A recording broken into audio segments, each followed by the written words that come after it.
जगन्नाथ हे सज्जन आज गोटे सुंदर तथ्य नहीं कि आसी हे सज्जन आम समस्ते प्रभु द्वारस्थ होचे प्रभु पाखे अनेक किसी कामना करुचे प्रभु मोर घर हो जाऊ मोर धन हो जाऊ मो पिला भल पाठ पढ़ू मोर भल कोठा हो जाऊ किंतु हे सज्जन जो मैंने प्रभुंर वास्तव भक्त से भक्त केवे एसबू आशा करे भक्त कौन आशा करे भगवान वेदव्यास पुरुषोत्तम महात्म्य ग्रंथ रे कही सुंदर श्लोकटीए से श्लोकटी कौन आज्ञा नहि धनमपि मृग्यते कदाचिन् न खलु शरीर जखेद संप्रयोगः मृदुलघुवचसा विधान कीर्तिं भजनमहं तव दास्य एव चिंता।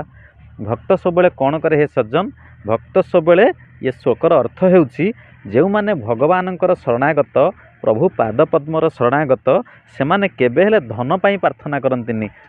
भल सुख शांति पाई प्रार्थना करंतिनी एपरिक शरीर केश को मध्य से माने भोगंती नहीं शरीर पीड़ा मध्य से माने भोगंती नहीं सबुबेले से माने शांत मृदु मृदु मधुर वचन रे कथा कहती एवं निरंतर प्रभुंकर नाम भजन कीर्तन मनन करती तेणुक हे सज्जन आम संसार जहाँ बाह्य चक्षुरे दृष्टि देखुचे ये सब आज्ञा सब माया केवल मायाधर होती सत्य से मायाधर जगन्नाथ पाद पद्म समस्ते शरण पशिबा समस्ते कहवा जय जगन्नाथ जय जय श्री जगन्नाथ।